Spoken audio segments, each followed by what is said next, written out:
How's it going, guys? Welcome back to another episode of Farming Simulator 19 Survival Series, and as always, I'm perched on my rock like the Lion King. But in today's episode, we are going to be doing harvest, so there hasn't been anything going on, really, between the previous episode and now, so yeah, except crop growing. So that's great, and we've actually made a little bit of money out of our windmill over there. I'm just going to call it a windmill. I don't know, what is it? A windmill? Wind pump? In South Africa, we call it a windmill. So I'm going to call it a windmill. But yeah, so we've, I don't know, we're supplying money or water to someone. So I'm guessing local businesses in the area, we might be supplying some water. I don't know. But we're getting paid for it, so that is great. We're not getting paid a lot, but we're getting paid something. And first job of the day before we get into harvesting. It's actually sort of midday already, but the weather was a little bit poor in the morning, so I wasn't recording.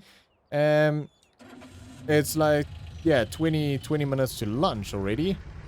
Looking at that, so I would have liked to start harvesting early in the morning, but as I said, weather wasn't great, but it's cleared up now, so everything is looking pretty snazzy at the moment. So we're gonna feed the chickens. There we go. They didn't need too much, they obviously weren't that hungry.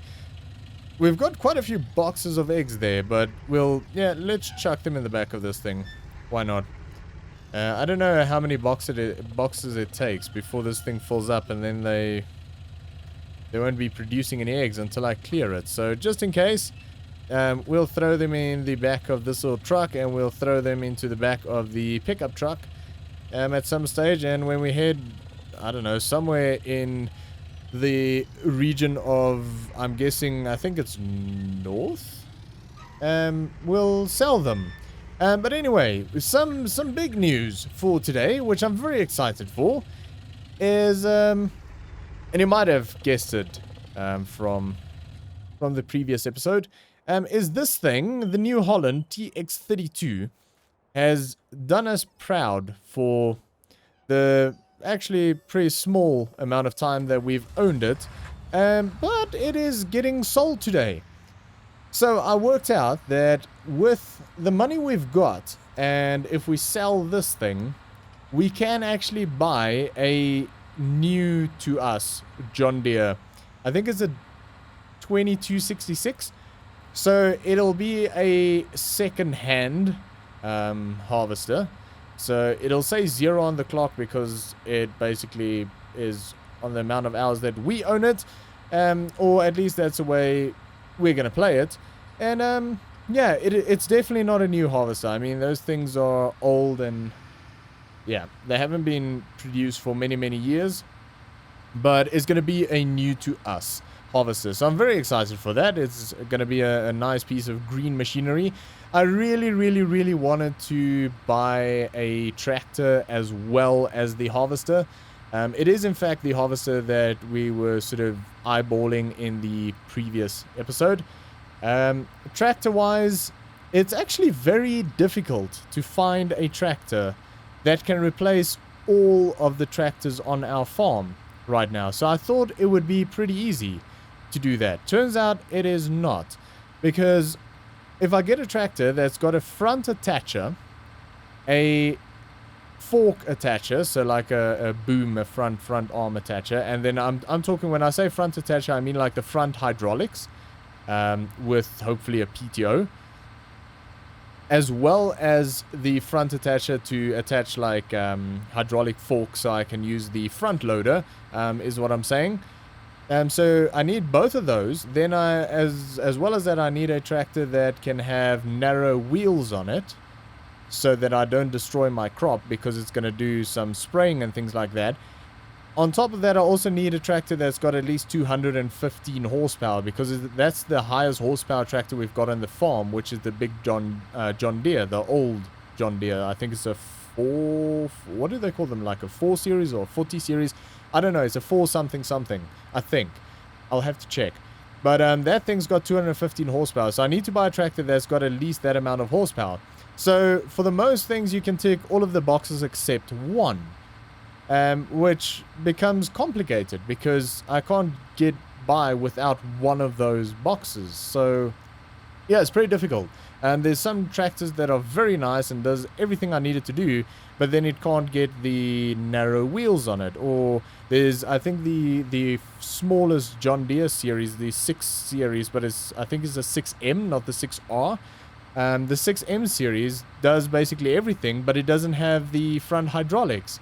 Then the 6R, which is sort of a bigger tractor, does everything I need it to do, but it can't have narrow wheels. So and I've looked at everything, case and everything. I mean, all of them are great tractors, but none of them tick all the boxes except for one. Well, one or two.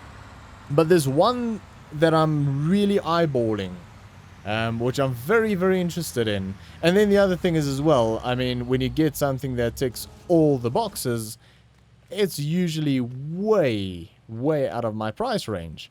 Right, so we're going to get... I drove it all the way up here because you get a little bit more for it than just selling it. So we're going to do that. This is...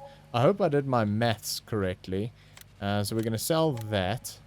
And there we go. We've got just about $200,000. But yeah, so the thing is, when I find something that does everything that I want it to do, it's generally way, way, way out of my price range. So then that's not feasible either. But yeah, okay. I forgot about $15,000 for global positioning.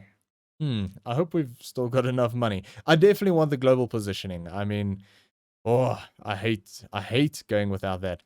So the next tractor that we buy will definitely have to have that as well. So we're going to say purchase on that one. And we're going to buy the header. We don't need a corn header for it because we're not planting corn. We don't have a corn planter anyway. And that is a 2266 header. So we're going to go into that. And there's no frills and spills or anything with that. So we're just going to say buy. $42,000. And we've still got $20,000 left. So what I'm thinking... Ooh. It's definitely an old machine. I mean, it's definitely not new. Even the paint looks a little bit wrinkly.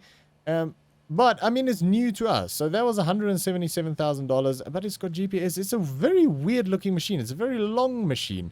Does this thing freaking bail or something?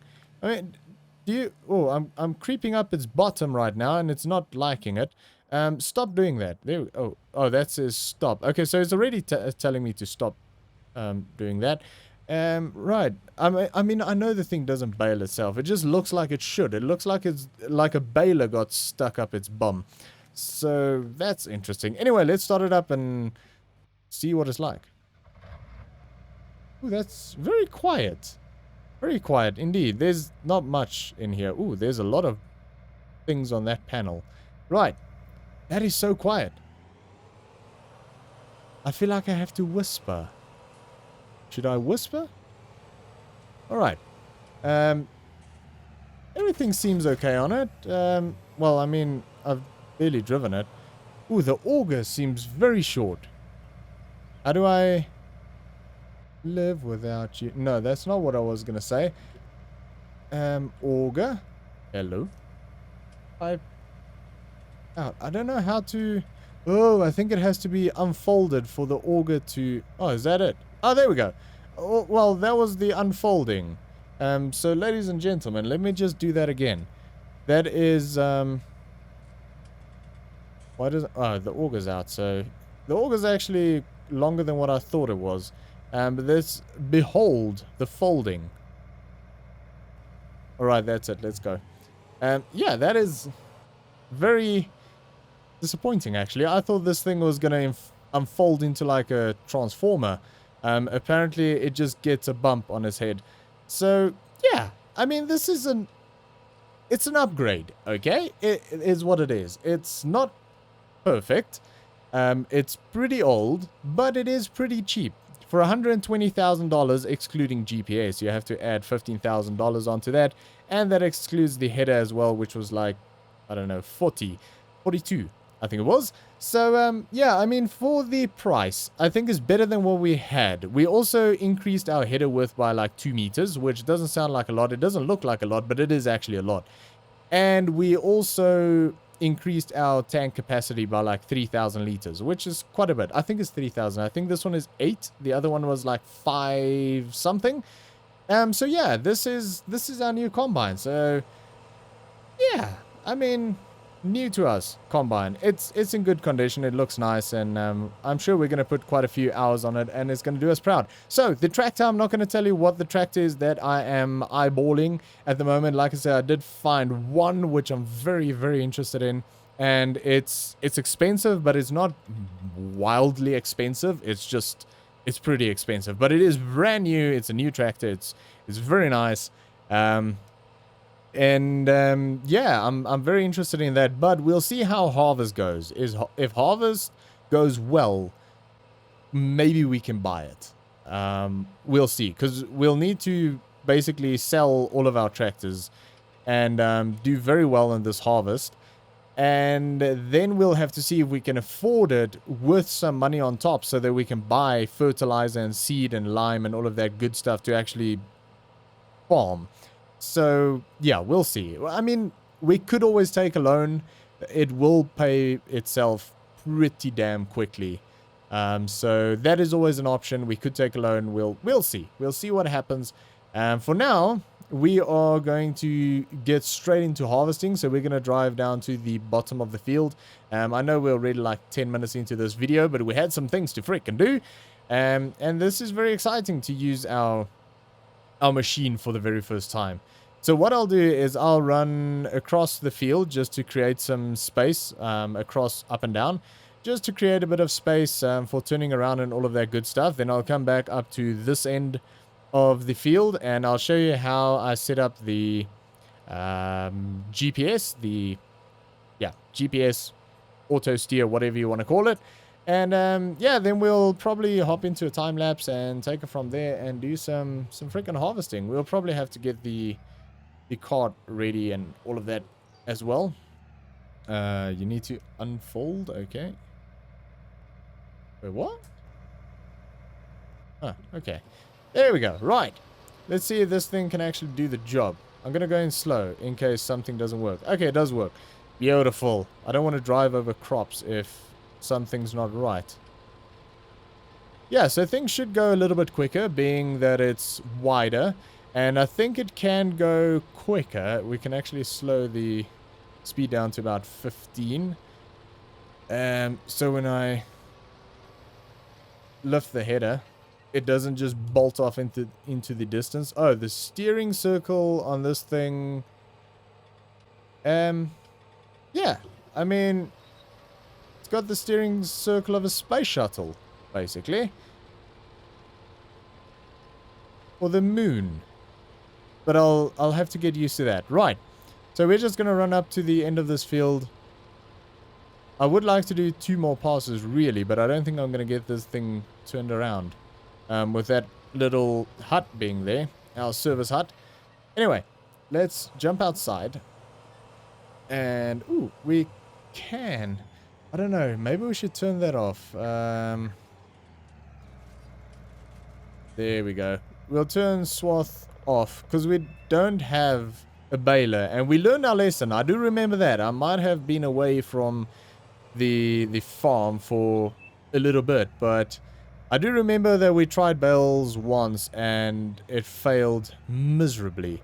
So I'm just going to turn that off and not deal with that at all. Anyway, so what we want to do is we want to turn that on. We want to go... Well, I don't want that.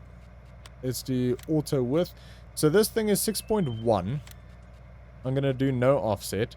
I'm going to go down to 6, so we have a bit of an overlap.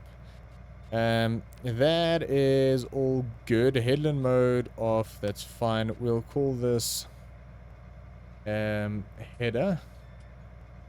And we'll do a heading of 0. I don't know if 0 is that way or that way. We'll find out soon. We'll do that and let's see.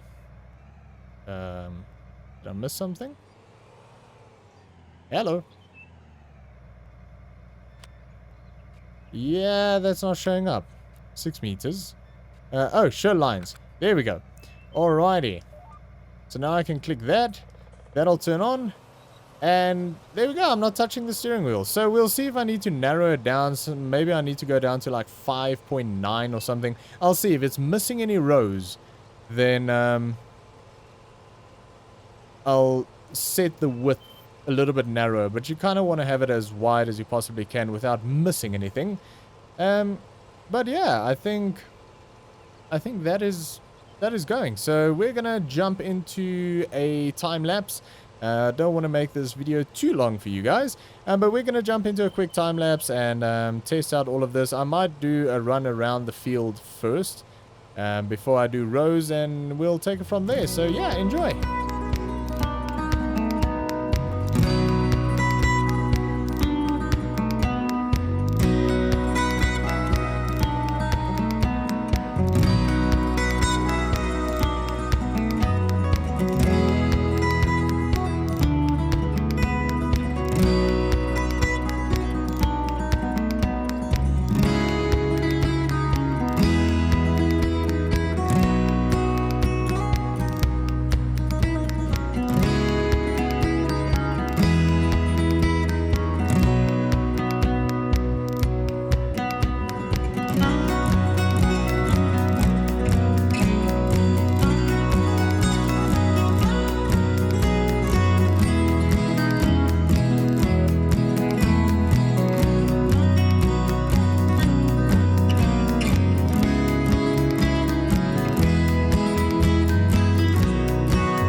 Guys, we are just about finishing up with harvest here, so we are on the final little strip, and I know there's gonna probably be some questions about the way that I did this field. So there's there's actually two good reasons why I harvested this field the way I did with the rows, skipping a row. So the first reason is because I'm pretty sure, 100% sure, there are planets that's got a smaller turning radius than this harvester.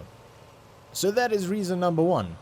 Reason number two, and this is very important, that's the wrong button, very important, is because it looked cool.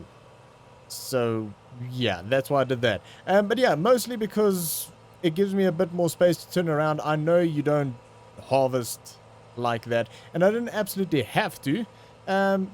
But like I said, it looked cool, so I did it anyway. You would normally do something like tillage like that if you've got something really wide and you can't really turn that sharply, so I know that, but it's fine. I just thought it would be cool to do that. Also, I was sort of at an angle to the field because the GPS seems to be... It doesn't take a coordinate. Like, you can put a heading in, but it doesn't really do much. I think it's basically cut into like a pie, and yeah, like the difference between 340 and 370, there's no difference. Well, not 370, there's no 370 degrees. Like 240 and 270 degrees, there's no difference in doing that. So and then you go like 1 degree over whatever, and then it just shoots to the other way. So yeah, unfortunately it's not like super accurate, so I couldn't get straight lines, but the diagonal sort of sideways lines actually worked out fine, to be honest. Wasn't too much of an issue. At least now that we've got it, and hopefully, well, we've got it now, so we can sort of see what's going on. On the first field here, it worked beautifully. That was all straight, no problems there. The big field up there, we might make some changes to that field. When we have a tractor that's got GPS, then we might actually make that a little bit more GPS friendly and possibly move some of the roads to allow for that. So yeah, we'll see how that goes. So I'm just going to dump that into here. I did figure out if you park close enough, you can actually dump this way, which is cool, instead of using the little grain hatch thing at the back. Because these things are very, very difficult to reverse. Anyways, the harvester. It is definitely quicker. Not much quicker than the old one, but it is quicker. I think it helps a lot with the bigger grain tank. That obviously speeds up the process as well. I think it harvests at about the same speed, like kilometer or mile per hour. I think it's about the same. So it's just a header width that helps a little bit, and you stop less because of the grain tank capacity. But other than that, I mean, yeah, it's got a very, very wide turning angle, but it does have a pretty long wheelbase, so I think that's part of it. It is a very long machine. But other than that, I mean, other than the turning circle, I think it's good. I think it's a brilliant machine. I'm kind of thinking that we might eventually try and buy another one of these. If we can run 2 of these, then things will go pretty quickly. So yeah, we'll have to see, because I think to get a header or a combine that can run a 12-meter header is going to be a lot more expensive than just having 2 of these. So for 120 grand, excluding GPS and a header, I mean, we can buy probably 3 of these for the price of one 12-meter or larger combine. So yeah, we'll see. We'll see how that goes. But other than that, it did the job. I'm very happy that we got that upgrade. I think the next upgrade we're going to try and do is a tractor and try and get rid of some of the older tractors. This one I might actually keep. I think I might actually keep this John Deere. I really, really like it, and it's worth nothing. It's worth 2.5 grand. It's not even worth selling. I mean, it works well. It's got quite a bit of power, like 215 horsepower, I think. So, yeah, it's a good tractor to keep. The other ones we'll probably get rid of, but we'll see how it goes, because we'll need sort of implements that can go along with all of that as well. But anyway, that is harvest done. Let's see how we did. We got 26,790 liters of barley. Of this first field, we have 31,479 liters of canola. And prices on canola at the vehicle shop grains, so that's at the vehicle shop, that is pretty decent. And same over here, that's pretty decent at the vehicle shop grains. So we'll have a look, we'll keep an eye on the prices and sell that off, and then we'll see how much money we end up with, and see what we're going to do, if we're going to be upgrading implements or tractor, or yeah, I don't know. We'll have to wait and see. But anyway, that's going to be it for today, guys. Thanks for watching. I hope you enjoyed this episode. If you did, make sure to give me a thumbs up, and yeah, subscribe if you haven't already. Subscribe if you haven't already. I really appreciate it if you do. And yeah, that's it from me. So I'll see you all next time.